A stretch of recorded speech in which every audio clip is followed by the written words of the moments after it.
नमस्कार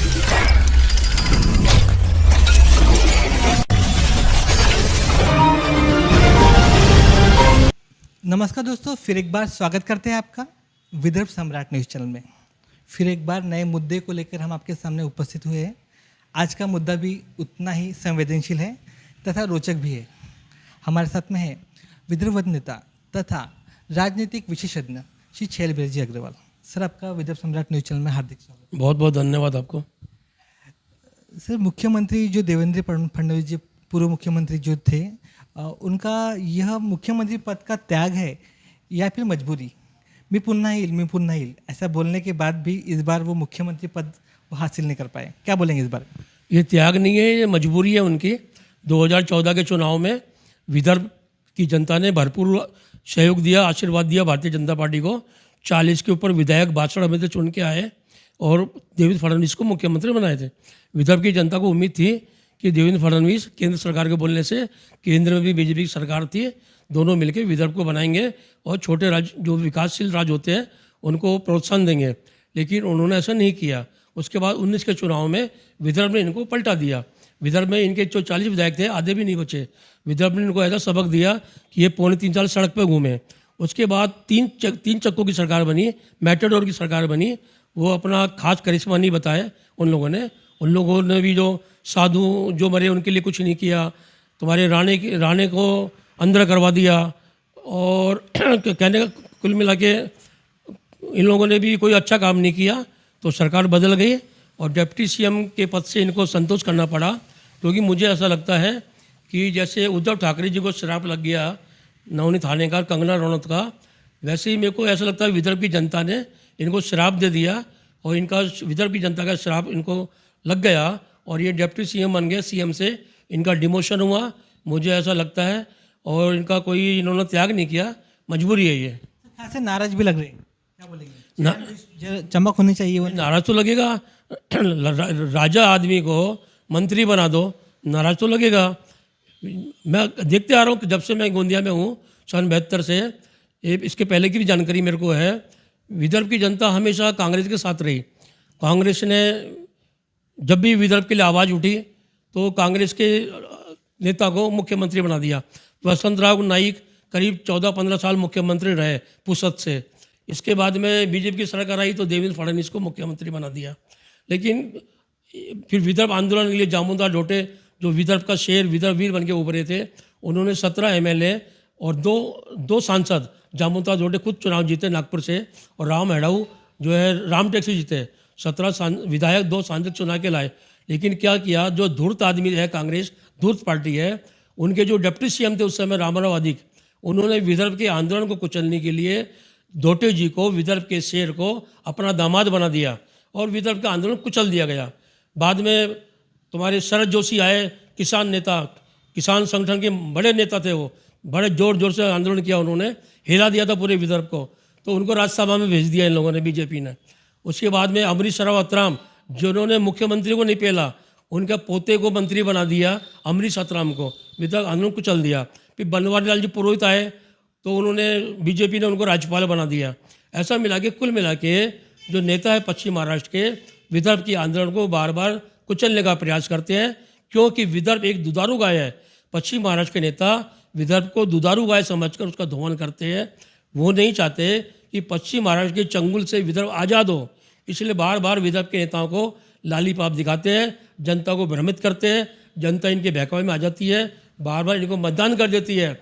अभी इनको 2.25 साल का कार्यकाल मिला है, केंद्र से मिलके इनको विदर्भ बना देना चाहिए, ताकि अगर पश्चिम महाराष्ट्र में इनको मौका नहीं मिले मुख्यमंत्री बनने का तो विदर्भ में तो मिल ही जाएगा। ऐसा होना चाहिए। सर, महाराष्ट्र में तो सत्ता बदल गई है, भारतीय जनता पार्टी फिर महाराष्ट्र में अपना झंडा लहरा चुकी है। लेकिन जिला परिषद और पंचायत समिति में आज भी एक जो गठबंधन है, कहीं ना कहीं अनैतिक गठबंधन का रूप ले रहा है। क्या बोलेंगे? क्योंकि पिछले बार चाबी संगठन और भारतीय जनता पार्टी दोनों में सांप नेवले की लड़ाई थी मेरे ख्याल से। एक म्यान में 2 तलवार नहीं रह सकती, इसलिए दोनों अलग अलग हो गए थे।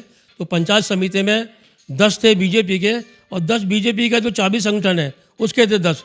दोनों को मिलकर सरकार बनाना था, लेकिन उन्होंने ऐसा नहीं किया। सर, आपको क्या लगता है गोंदिया में मंत्री पद के दावेदार किसे मिलना चाहिए मंत्री पद? अभी तीनों जो उम्मीदवार लोगों के जो मन में है, जैसे पूर्व विधानसभा सदस्य परिणय फुके जी, विधायक विनोद जी अग्रवाल तथा पूर्व विधायक गोपाल दास जी अग्रवाल, तीनों बहुत कट्टर माने जाते हैं, तो इन कौन बन सकता है? गोंदिया से गोपाल दास जी अग्रवाल या विनोद जी अग्रवाल, दोनों में से किसी को मंत्री बनाना चाहिए, क्योंकि गोंदिया जिले की राजनीति से पूरा गोंदिया जिला, भंडारा जिला प्रभावित होता है। गोंदिया जिले में अगर बीजेपी मजबूत होगी तो गोंदिया जिला, भंडारा जिला दोनों मजबूत हो जाएंगे। आज गोंदिया और भंडारा जिले की 7 विधानसभा सीटों में सिर्फ एक ही सीट जीती विजय रांगड़ा के रूप में तिरोड़ा की, और गोंदिया की सीट भी जीत जाती, लेकिन गोंदिया में वो 24 संगठन से लड़े, भाजपा को गोंदिया में हार गई और जीत भी गई। तो मेरा ऐसा विचार है कि भारतीय जनता पार्टी को, केंद्र सरकार, भारतीय जनता पार्टी को गोंदिया के विधायक या पूर्व विधायक दोनों में से किसी को मंत्री बनाना चाहिए। और वैसे भी वैश्य समाज को मंत्री बने हुए कई जमाने हो गए। कांग्रेस ने पहले नागपुर के मदन गोपाल जी अग्रवाल और अकोला के जमना लाल जी गोयनका, इनको सरकार में मंत्री बनाया कांग्रेस ने। और इसके बाद में कांग्रेस ने छेदीलाल जी गुप्ता जो एमएलसी थे उनको मंत्री बनाया, और केवल चंद जैन को मंत्री बनाया। गोंदिया का विधायक, पहली बात तो कोई चुन के नहीं आया गोंदिया से, विधान परिषद में छेदीलाल जी थे उनको बनाया, केवल चंद जी को बनाया। तो मेरा ऐसा विचार है, वैश्य समाज के और सिंधी समाज के और पंजाबी समाज, गुजराती समाज, जो समाज मेहनती है उनको मंत्री पद देना चाहिए, ताकि वो समझ सके, क्षेत्र के जनता का विकास समझ सके और कुछ आगे बढ़ाया जा सके। क्योंकि ऐसे लोग मंत्री बनते हैं जिनको कुछ समझता ही नहीं। मेरे एक दोस्त एमएलए थे, अभी वो नहीं है, मैंने उनको बोला एक दिन, यार गोपाल भैया कितना काम करते हैं, तुम क्यों नहीं करते? तो बोले, भैया गोपाल भैया अग्रवाल आदमी है, उनको बहुत समझता है, होशियार है, व्यापारी है, मेरे को समझता ही नहीं। इस टाइप के एमएलए को मंत्री नहीं बनाना चाहिए, और ऐसे लोगों को एमएलए भी नहीं बनाना चाहिए। जो बुद्धिजीवी है, जो समझदार है, ऐसे लोगों को मंत्री बनाना चाहिए, ऐसा मेरा निजी विचार है। उप मुख्यमंत्री श्री देवेंद्र जी फडणवीस, उनके खास जो परिणय फुके जी है, उनका नाम भी उछल रहा है, क्या बोलेंगे? परिणय फुके जी मंत्री बनना चाहिए, लेकिन वो नागपुर से बनना चाहिए, नागपुर के कोटे में।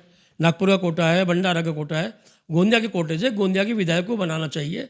परिणय फुके को तो मंत्री बनाएंगे ही वो, क्योंकि फडणवीस जी के खास है और काम करने वाला आदमी है, उनको बनाना चाहिए। लेकिन गोंदिया से भी या तो गोपाल दास जी अग्रवाल या विनोद अग्रवाल, किसी को मंत्री बनाना चाहिए। आज विनोद अग्रवाल एमएलए है, गोपाल दास जी एमएलए नहीं है, लेकिन उनको एमएलसी बना सकते हैं, 6 महीने का समय रहता है, उनको बनाना भी चाहिए मेरे ख्याल से। सर, आपको क्या लगता है जो अभी जो सरकार बनी है, इसमें भाजपा को जो शिंदे गुट है, गले की हड्डी बन सकती है, क्या बोलेंगे आप? ऐसा नहीं है, दोनों मिलजुल के काम करेंगे ये 1.25-2 साल, उसके बाद में क्या होता है आम चुनाव में, लेकिन अभी मिलजुल के काम करेंगे, क्योंकि खतरे की घंटी है। इन्होंने सांप के शेर के मुंह में हाथ डाला है, शिंदे ने शेर के मुंह में हाथ डाला है, तो बीजेपी से मिलकर इनको चलाना पड़ेगा। और इनके 2-3 लोग केंद्र में भी मंत्री बनेंगे, महाराष्ट्र में भी शिंदे के लोग मंत्री बनेंगे।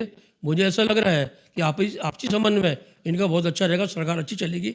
डीजल पेट्रोल में भी वेट कम करने वाले हैं ये लोग आजकल में, तो सरकार तो अच्छी चलेगी, मेरा ऐसा मानना है। शरद पवार जी ने कुछ दिन पहले कहा है कि ये सरकार सिर्फ 6 महीने के लिए, आप चुनाव की तैयारी में लग जाइए, क्या बोलेंगे? नहीं, सरकार 2.25 साल पूरी चलेगी, सरकार पूरी चलेगी, पक्का चलेगी। अच्छी बहुमत में सरकार है, तीन पैरों वाली सरकार नहीं है, ये दोनों के दिल मिले हैं और दिल मिल के सरकार बनी है, सरकार अच्छी चलेगी। सर, आप देखिए, सोचिए कि जैसे बीजेपी में कोई नेता शामिल होता है जिस पे ईडी की कार्रवाई है, उसके बाद उसकी ईडी की कार्रवाई खत्म हो जाती है, क्या बोलेंगे इस बारे में? मुझे इस बात की जानकारी नहीं है भैया, वीडी अलग संगठन है, सरकार अलग है, मुझे ऐसी कोई जानकारी नहीं है किसके ऊपर कार्रवाई हुई है, वो खत्म हुई है, ज़्यादा जानकारी मेरे को नहीं है इस बारे में। कहा जाता है कि ईडी के डर से ही लोग शिंदे गुट में शामिल हुए। हो भी सकता है भाई, डर तो होता है, आदमी को डर होता है तो भगवान की पूजा करता है वो, अगर पाप नहीं करता वो भगवान से डरता है। कि परिस्थिति ऐसी है कि 29 राज्यों में कांग्रेस जो है सिर्फ 2 राज्यों में बची है, छत्तीसगढ़ और राजस्थान, क्या बोलेंगे आगे आने वाले चुनाव में क्या हो सकता है? राजस्थान और छत्तीसगढ़ जो मामला है, राजस्थान में भारतीय जनता पार्टी के पास नेतृत्व तो बहुत कमज़ोर है। विजय राजे सिंधिया जो है वो समझ लो एक वो बैठी है वहाँ पे अपना बना करके, और जो राजस्थान में आना जाना करता हूँ, लोग बताते थे जब ये मुख्यमंत्री थी कि लोगों से मिलती नहीं थी, अकड़ से बात करती थी। तो हाईकमान को चाहिए राजस्थान में ऐसा सबल नेतृत्व देवे कि राजस्थान की जनता बिल्कुल त्राही त्राही कर रही है कांग्रेस के सरकार से। कांग्रेस सरकार को बदलना चाहती है, लेकिन राजस्थान में कोई नेतृत्व तो नहीं है भाजपा के पास। भाजपा के केंद्रीय नेतृत्व तुरंत चेत जावे और अच्छे लोगों को राजनीति ऊपर लावे। वसुंधरा राजे को या तो एक कोंटे में कर दे, या वो कोंटे में नहीं जा सकती मान लो, पावरफुल है मान लो, तो उनको केंद्र में ले लेवे, लेकिन राजस्थान की जनता को उनसे मुक्त कर दे। दूसरा सवाल रहा छत्तीसगढ़ का। छत्तीसगढ़ में रमन सिंह मेरे को जो ऐसा लगता है फेल है। वहाँ छत्तीसगढ़ में को जाना पड़ता है, राजनांदगांव, डोंगरगढ़, रायपुर, दुर्ग, धमतरी, राजिम, बहुत जगह मेरे को जाना पड़ता है काम से, व्यापार काम से। मैं जहाँ भी जाता हूँ कई सालों से, वहाँ का नेतृत्व जो है लोग चाहते हैं ब्रजमोहन जी अग्रवाल को वहाँ चाहते हैं लोग। तो रमन सिंह जी को हटा के रमन सिंह जी को केंद्र में ले लो और ब्रजमोहन जी अग्रवाल के नेतृत्व में अगर चुनाव लड़े, उनको मौका दिए, तो छत्तीसगढ़ में 2/3 बहुमत भारतीय जनता पार्टी का आएगा। मुझे ऐसा लग रहा है, क्योंकि मैं जो जनता के बीच में जाता हूँ, हर जगह ब्रजमोहन जी करते हैं लोग, तो उनका नेतृत्व स्वीकार करना चाहिए और उनको मुख्यमंत्री के तौर पे घोषित करके चुनाव लड़ना चाहिए। तो छत्तीसगढ़ में भाजपा की सरकार बनेगी और राजस्थान में भी वसुंधरा को हटा देंगे, सबल नेतृत्व को लाएंगे, तो भाजपा की सरकार वहाँ भी बनेगी।